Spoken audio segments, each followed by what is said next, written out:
David has said a little bit about me. I've been leader of the FIEC for 12 years.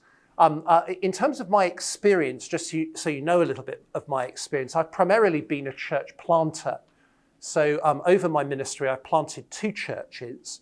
One of those churches was in a city centre, in a city called Birmingham, a city of 2 million people.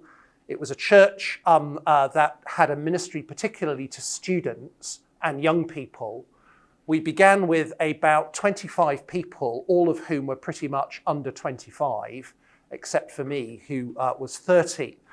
And the church in that context grew very rapidly. So over a couple of years, we grew from being 25 people to about 250 people. And the church then continued to grow. And over the years, we became a church that then planted churches. But actually, we also began then to be a church that revitalized churches.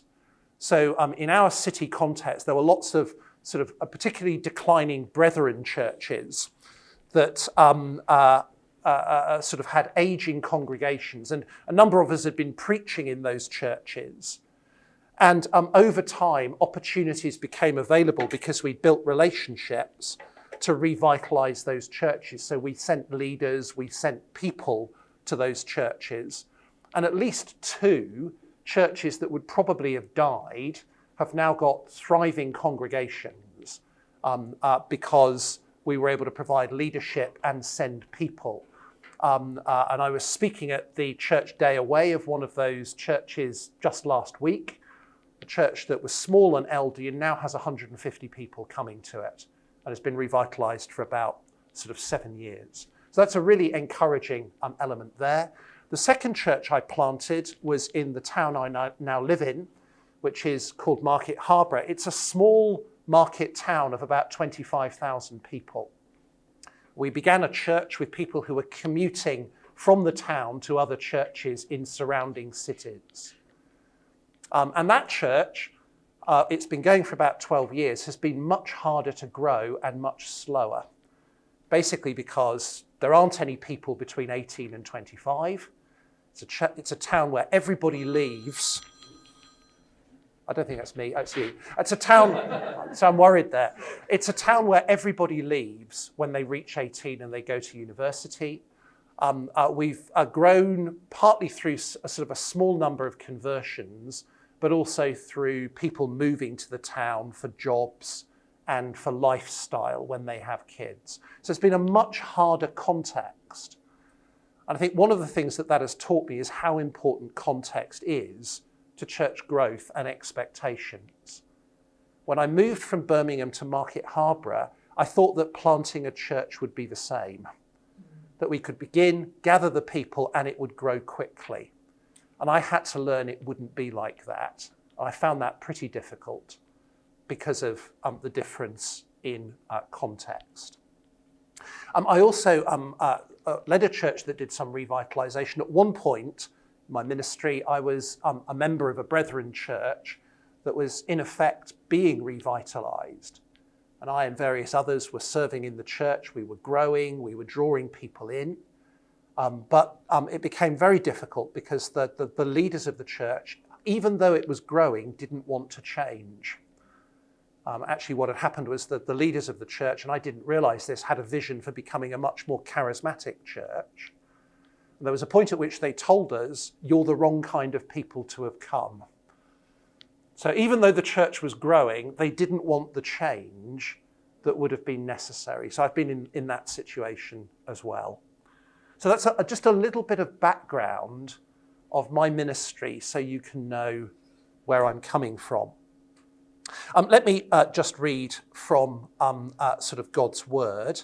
I want to read from 1 Corinthians chapter 9, verses 19 to 23, which I think are crucial verses about the importance of culture and ministry. Paul writes there, though I'm free and belong to no one, I've made myself a slave to everyone to win as many as possible. To the Jews, I become like a Jew to win the Jews. To those under the law, I become like one under the law, though I myself am not under the law, so as to win those under the law. To those not having the law, I become like one not having the law, though I'm not free from God's law, but I'm under Christ's law, so as to win those not having the law. To the weak I become weak, to win the weak. I have become all things to all people, so that by all possible means I might save some.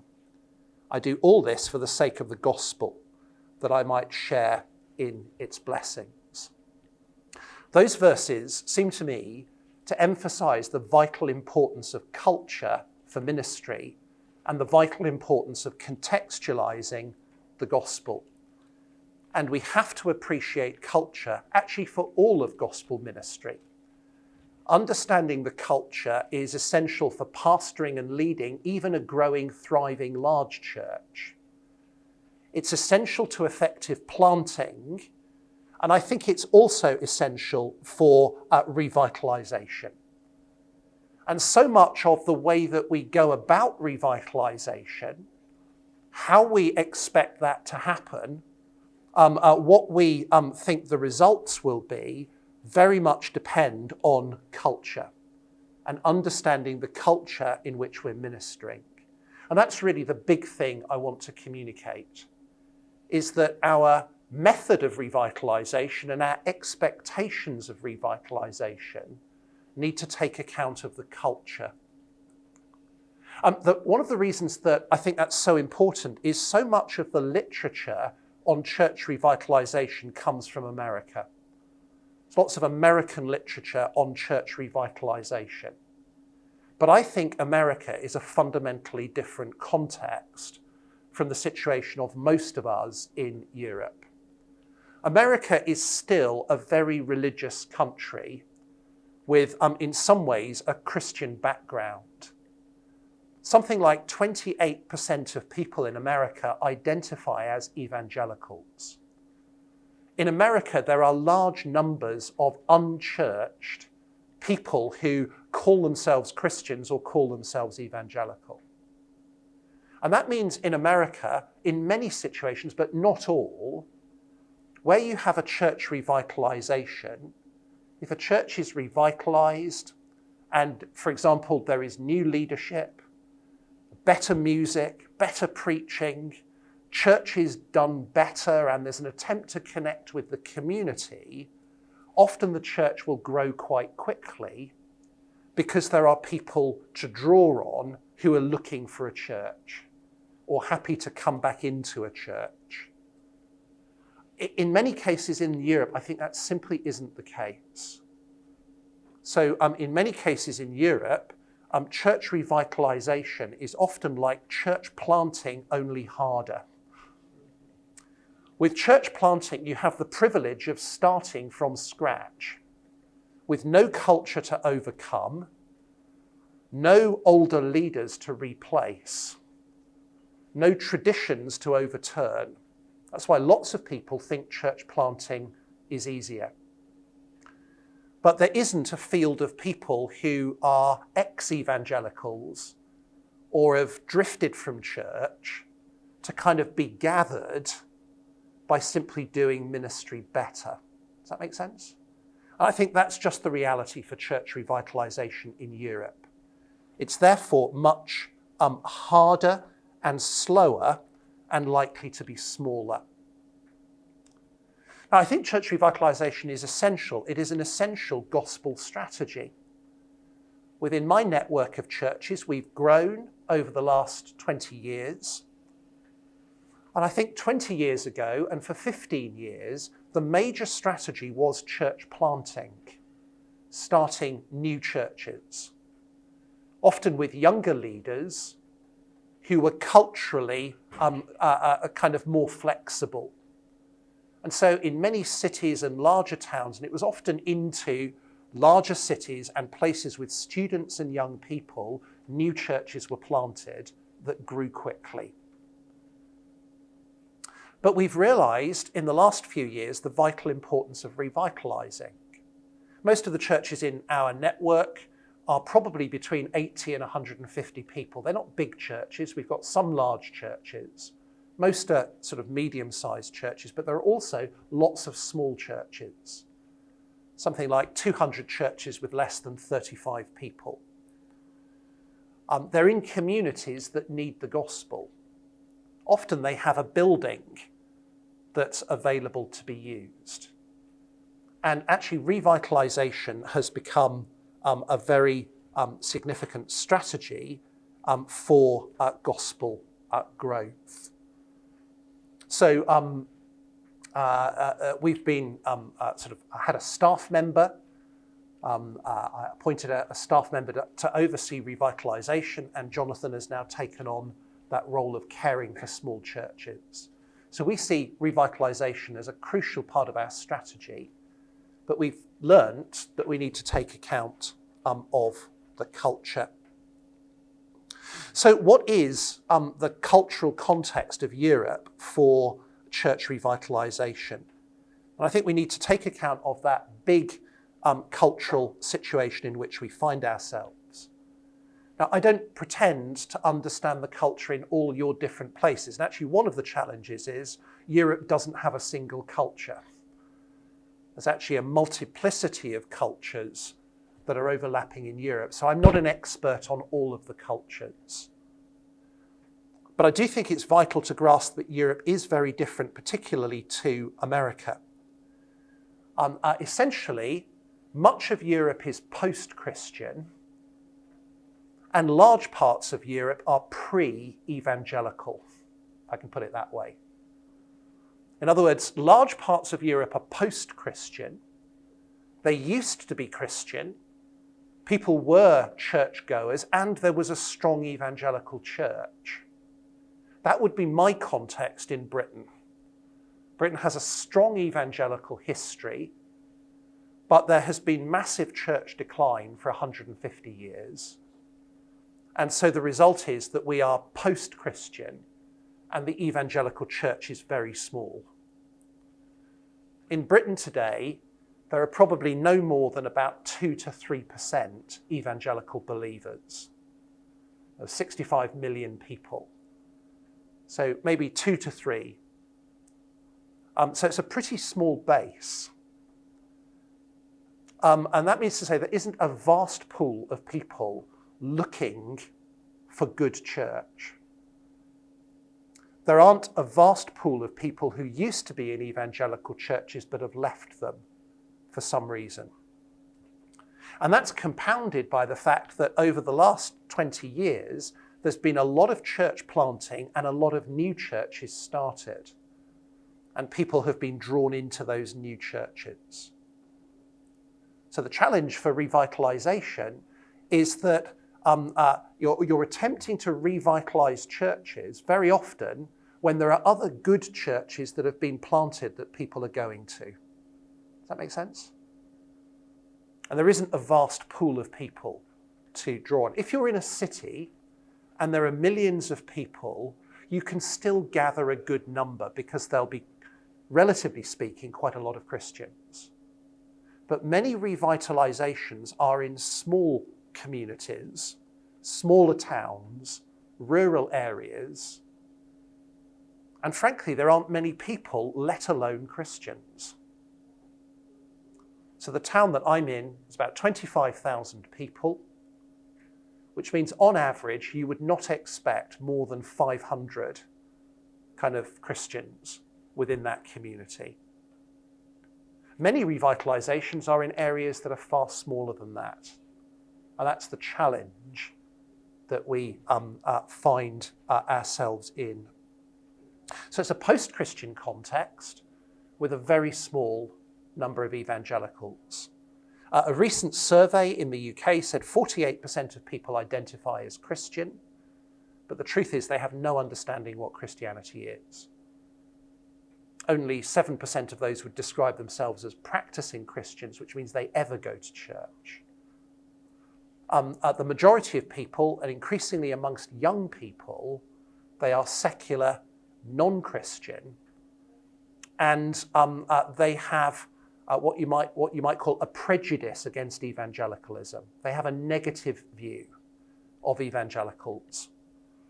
They see evangelicals as perhaps intolerant, particularly over issues like LGBTQ rights. They see evangelicals associated with American right-wing politics. so they are alienated from evangelicalism. And that's the reality of the context in which we're operating. That means to say, for us, church revitalisation is usually dependent on larger churches sending people to churches that are being revitalised. So it often requires partnership between larger churches that have a vision for revitalising smaller churches because they see the gospel need and the gospel potential. Otherwise, revitalisation has to be evangelistic and reaching people who are lost and not Christians. And churches will only grow by conversion. But that, of course, is much slower and longer term work. So that, I think, is the context in which we are sort of ministering. Now, we're at a post-Christian, in some ways, post-evangelical situation. And in some situations in Europe, I recognise the cultural background is different to that. So some parts of Europe have never been evangelical or have had a very small evangelical church. So the context is different, for example, in areas of Europe which have been predominantly Catholic in background, where there might be a very small kind of number of evangelicals, and there is a sense that somehow sort of evangelicalism is contrary to national identity, because national identity is bound up with being Catholic, even if people are sort of not particularly engaged with the Catholic Church, even if they sort of are disaffected from Catholicism. They're not naturally going to turn to evangelicalism. It's a much harder challenge and situation. In some kind of Catholic countries, the church is increasingly post-Catholic, again, particularly because of child sex abuse scandals. So the situation that I would know best in that regard is Southern Ireland, where in Southern Ireland, the Catholic Church is collapsing, basically because of scandals of child abuse. But that doesn't mean to say that people are turning to evangelicalism. They're actually becoming deeply hostile to religion altogether because of that experience. And then you actually have a very different context in Europe, which is in some of the kind of former communist countries in Europe. I think that is a different context because, again, in some of those countries, there was a period of great evangelical growth after the ending of communism. And churches grew, churches were planted, ministries were established. So there was very rapid evangelical growth and great fruit. But I think in many of those cases, that momentum has not been sustained, particularly as people have become more secular and become wealthier. The outlook of the younger generation has changed. And sometimes leadership has been kept by those who were faithful under communism, but have maintained a leadership style and a culture of tradition that no longer connects with younger people. So the result is you have churches that have declined, that need revitalising, but it's a very different context. Now, I'm conscious that is a very broad picture of the different contexts in which we find ourselves. But I think we need to understand the reality as we think about church revitalisation and what it will take. So in some places, church revitalisation works well simply by providing new leadership, more contemporary ministry, evangelistic outreach, and that will transform a church. But in many cases where a church needs revitalising, it's much harder than that, and it's much slower than that. I think really the big thing I'm trying to say is just that we need to appreciate that and understand it as we devise our strategies and how we're going to revitalise. And in particular, I think for Europeans, we can't quickly borrow American models and assume that they will work in our post-Christian context. So that's really the big idea, understanding what we're, in a sense, facing. It's the challenges of post-Christian Europe, in which people have become alienated from church and for different reasons might have a negative view of church, and where there isn't a large number of people who are kind of, in a sense, open to Christianity, if only we can reconnect with them. The other challenge in many churches, particularly in my context, is the problem of age. So the problem with many churches is that the congregations and leaders are drawn from an older age group. It's the younger people who are absent from churches, and they tend to be in the cities rather than in other locations. And that makes, again, revitalisation a difficult challenge. You're all probably thoroughly depressed thinking about that. My goal is not to depress you, but I do think we need to be realistic. And that means to say we need to rejoice when God is at work and churches are revitalised. Because God is at work. Churches are being revitalised. There is gospel growth. There are conversions. It's just very often slow and hard. So I'm not wanting to discourage you at all. I just think we need to have that realism about what it will take. And particularly when people do embark on church revitalisation, it's really important that they know what to expect and what it will require. That we're not suggesting this is going to be easy and straightforward. In most places it won't be. So I think a realism coupled with faith is really important in all ministry, but also in this work of church planting. So there's the big picture. I think that's what I might call the big macro context in which we're ministering. But we also need to pay attention to the micro context of where a particular church is located that we're seeking to revitalise. So we can think about the big picture of the background, but actually each church is located in a specific place, in specific circumstances, and we need to pay attention to that aspect of the culture as well. And there are a number of key issues that might be relevant to the cultural context of a church which will affect revitalisation. Some of these I've referred to. I think location is crucially important. What is the specific location of a church?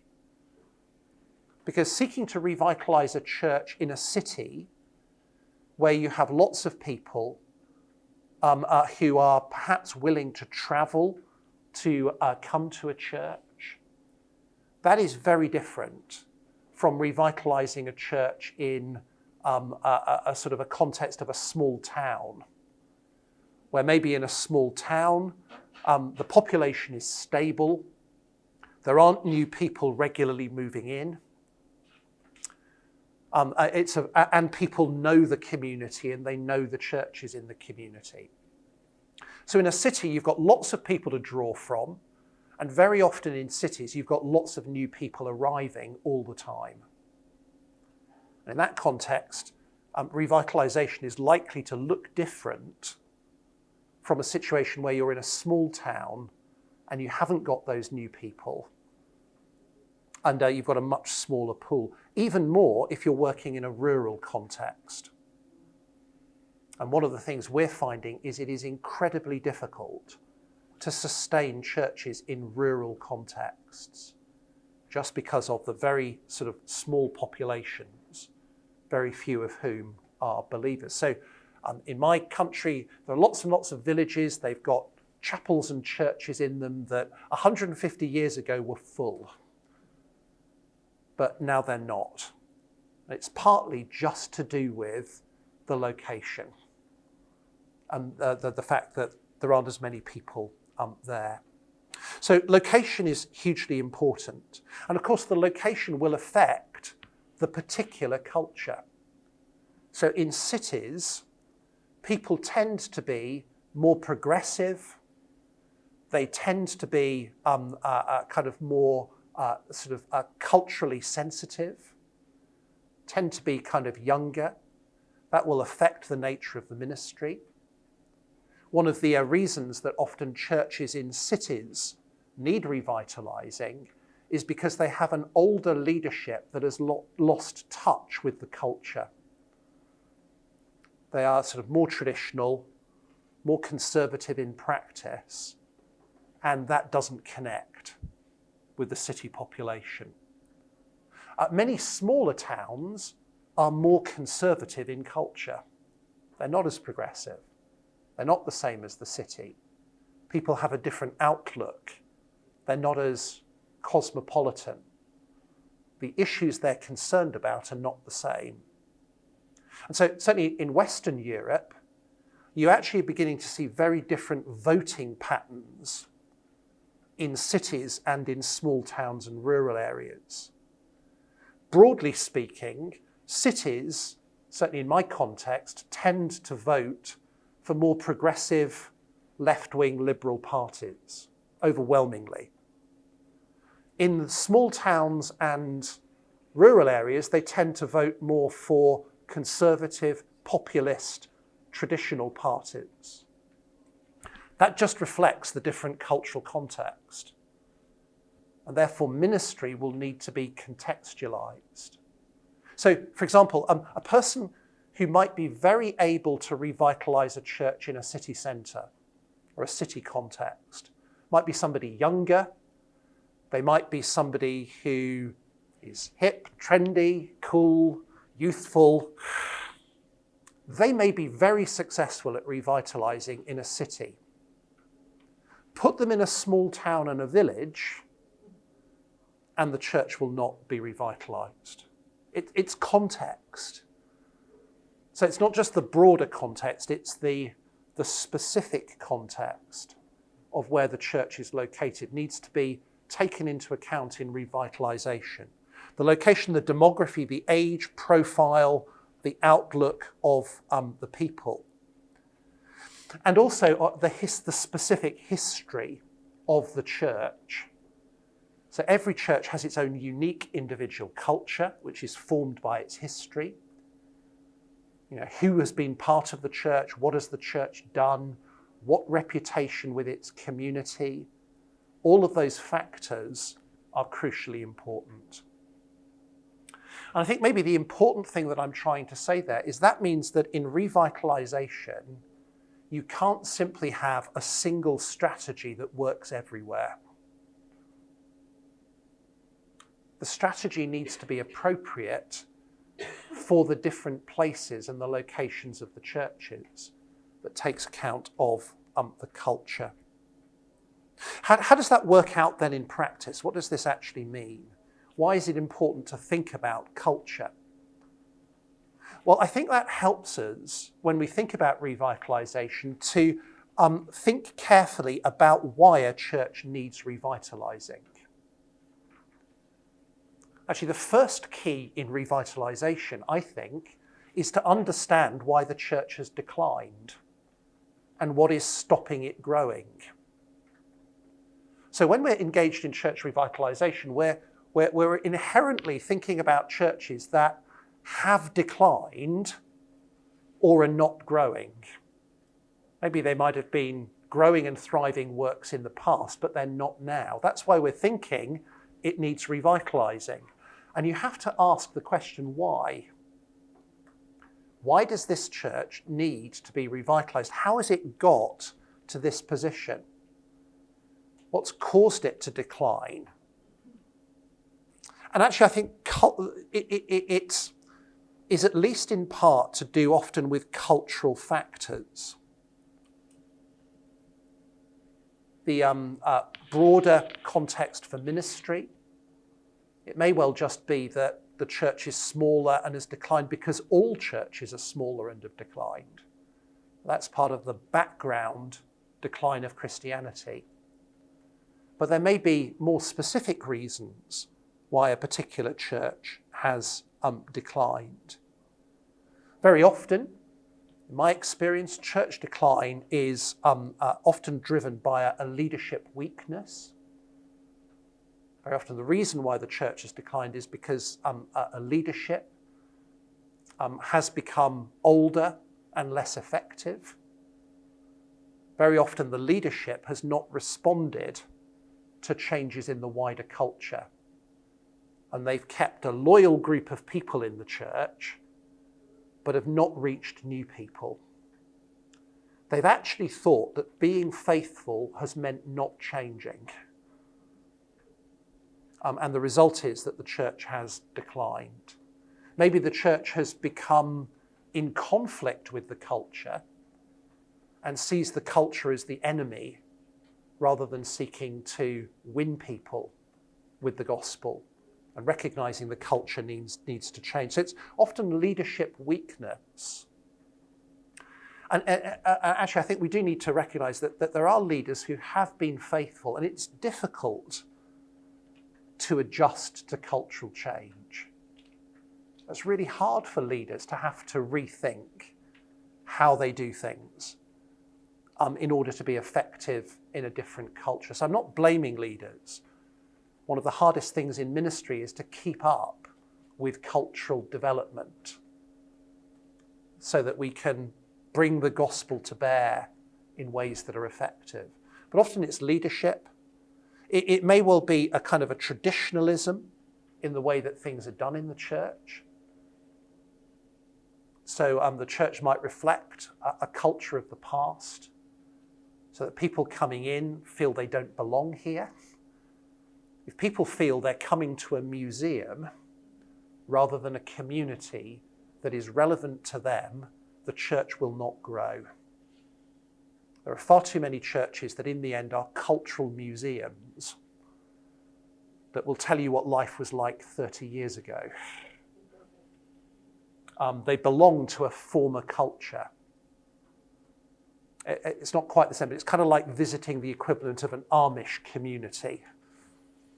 Not as extreme as that, but you still walk in and you think, this is not the culture of today. And churches like that generally don't grow. The culture is a key part of it. They might be faithfully holding to biblical truth. They might be doing the things the Bible says you should do, preaching, caring for people, trying to do evangelism. But somehow it's got stuck culturally.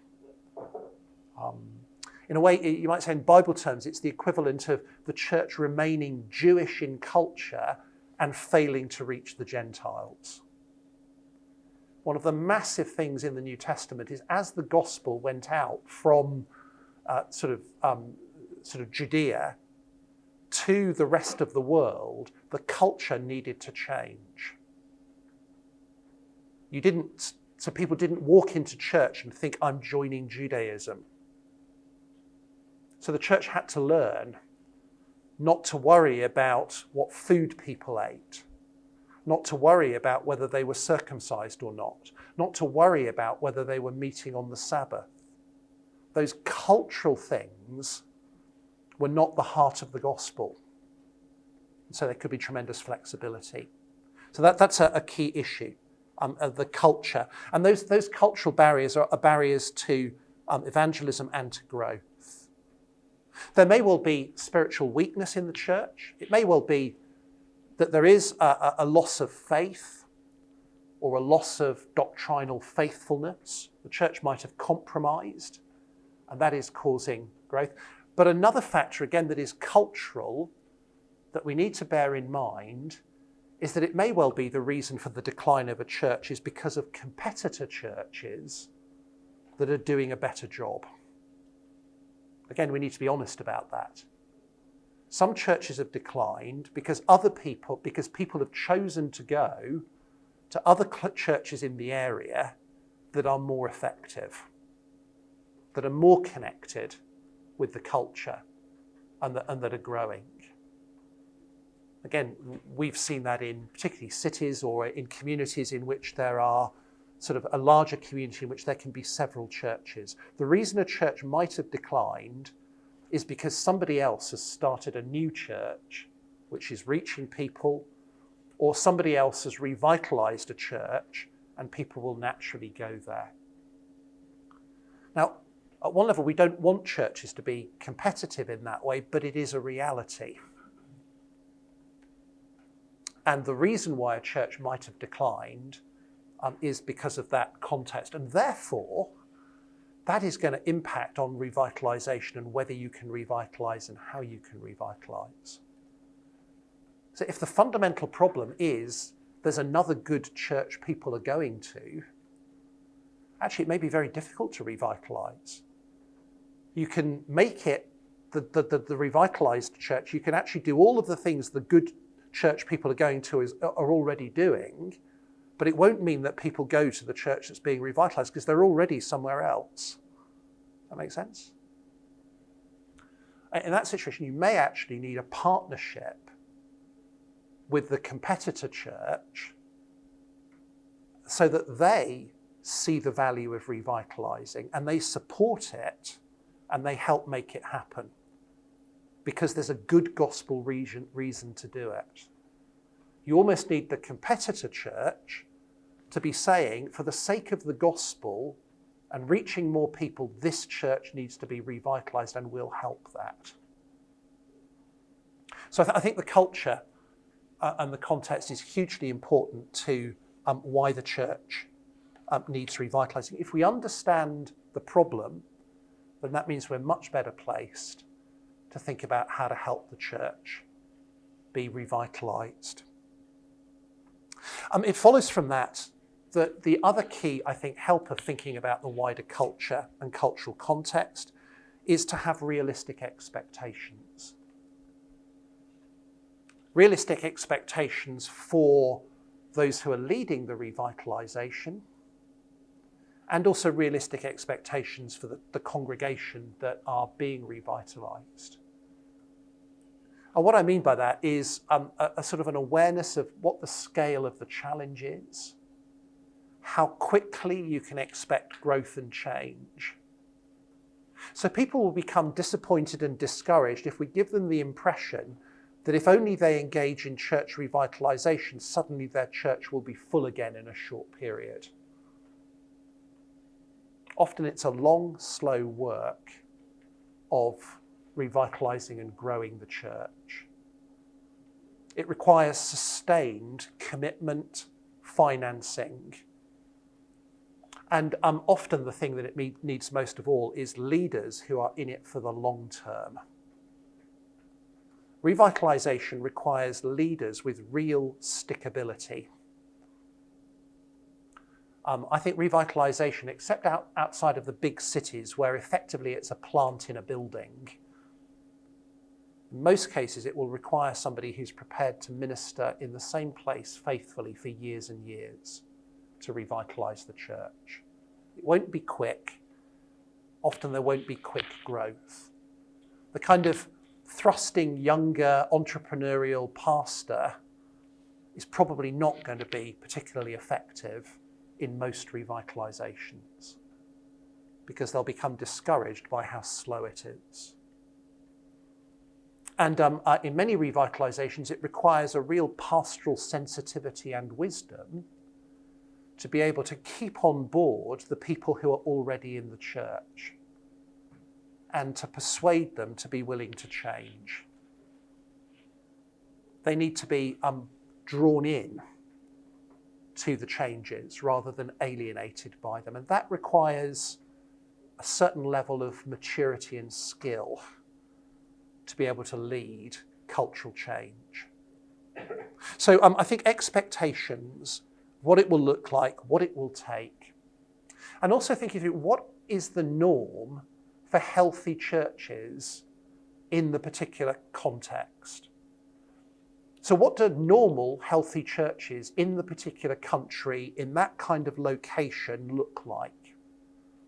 That's the, as it were, the model or the measure for what success might be. So what would a healthy church in that kind of context, in that culture and country, what would it normally look like? So I say this to my leaders a lot of the time. There's no point looking at the big city churches and thinking that's what you ought to be like. They're big like that because of where they are. If your church and you were ministering there, you'd probably have a church like that. It's not because you're doing something wrong and they're doing something right. Often it's simply to do with where they are. So I think it's helpful to understand that you've got to make assessments on what success is in the light of the culture. And that's actually really important for revitalisation strategies. Because if we have, as churches or denominations, revitalisation strategies, the question people are always wanting to ask is, has it worked? Has it been successful? Which means that everybody's setting metrics to measure what success looks like. But the problem is, if you don't have culturally sensitive metrics, you won't be able to judge whether or not you've been successful. And that has to be determined by the particular culture. So set realistic expectations. And then lastly, I think all of that cultural understanding of the wider context, the particular context, can feed into developing a revitalisation strategy. It's really there to help you know what needs to change in order for churches to be revitalised. And with that cultural background, what can be changed? So what areas of church life realistically can be changed and done differently? And again, the culture helps you to understand if there are things that can't be changed. There might be, for some churches and individuals in some contexts, some non-negotiables, some things that can't be changed and would be damaging to change. And the thinking about the culture helps to identify that. And then, of course, that then leads you to be better placed to know how to bring about change, how to implement change. And implementing change basically requires you to give people a vision for a better future, what it could be like, to persuade and win people over to that change, and then to enable it to be implemented. So I think understanding the culture and the background is helpful to thinking through those practicalities of how church revitalisation is to be done. So I hope that's been helpful to just think about these issues. The big message is simply we can't ignore the culture when we go about church revitalisation. We can't ignore the culture, the big culture of the context that we're in our part of Europe, and we can't ignore the culture of the specific church that we're seeking to revitalise. And as I said at the beginning, thinking about 1 Corinthians 9, I think it's thoroughly biblical to think about the culture. Ministry always has to be contextualised. And for Paul, the willingness to understand culture and then minister appropriately was crucial to his desire to see as many people reached with the gospel as possible. And in the end, that's what church revitalisation is all about, isn't it? We don't want churches to be revitalised simply because we think it's a good idea to have bigger churches and buildings being used, or because we want our denominational group to be bigger than others. Ultimately, it's about seeing people reached with the gospel. We want churches to be revitalised because of a conviction that it's through the church that God reaches people and brings them into his kingdom. Fundamentally, church revitalisation is an evangelism strategy for the growth of the gospel. That's why it's important, but that's also why we need to take account of culture.